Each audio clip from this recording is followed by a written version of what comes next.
Yo, it's Big Ant, the spokesman, man. We back. Another edition of Urban Politicians TV, UPTV. Make sure you stay on your pivot at all times, man.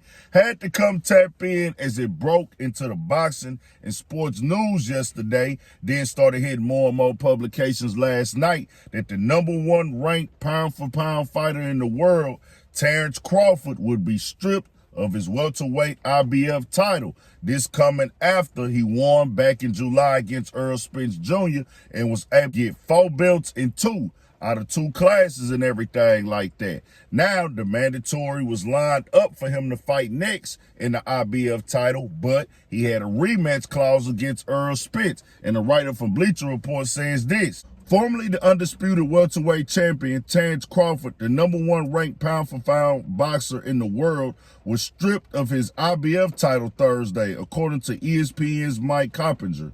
After Crawford defeated Errol Spence in July, he unified all 4 belts, adding Spence IBF, WBA, and WC titles to his WBO belt. However, the IBF ordered Crawford to defend against Jaron Ennis, despite the former having an immediate rematch clause in his contract with Spence. Ennis has been elevated from interim title holder to IBF welterweight champion. Ennis, 31-0, 28 knockouts, was named champion as the IBF doesn't accept rematch clauses as an exemption from mandatory obligations, giving them the right to strip Crawford of his title for technically refusing to take on the 26-year-old. Spence is owed an immediate rematch after he exercised the rematch clause against Crawford. The date for the bout isn't set yet, but Coppinger reported that sources say it is being planned for February. As for Ennis, he is one of the best young welterweight talents in the sport at the moment and will now have the opportunity to lock up some top-tier opponents as a champion. His most recent victory came against Romain Villa in July via a 10th-round knockout. He is the #3 ranked welterweight in the world behind Crawford and Spence, respectively. And shout out to Boots, most definitely, man. He be going crazy, doing his thing, on the come up, shining, ranked #3 in the world. But I say this is one of them things with boxing that do need to get updated. It's a lot of outdated things in the world and in sports. This is one of them. When the rematch clause is already there in the contract for the fight, I'm the #1 pound-for-pound fighter in the world, I have to honor this rematch clause. So I think that can be a thing that can be put into place with that belt. So it's like, hey, bro, let me take care of this business. And then after that, once I refuse, I can turn over my title. But the record is set, man. He already did it.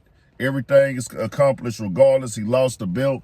Boots gonna get his opportunity to shine and everything like that. Now, him having a belt, his next upcoming matches can get more attention to it, be able to promo it better and everything. A lot of people anticipating this rematch between Crawford and Spence now because of the fact that, hey, we wasn't expecting to see it go down like that.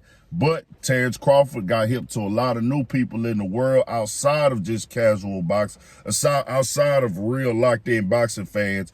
A lot more people are going to be tuning in to seeing Terence Crawford in the ring. He been going crazy, been shining, been had a name, but I feel like this fight against Spence had a lot of hype and publicity around it to help casual boxing fans to Crawford now. So people going to be looking to see that rematch for sure, or really whoever he fight next, because of the fact of how he showed up and showed out in the fight against Errol Spence. But we'll see what happens. Boxing world, always some stuff going on.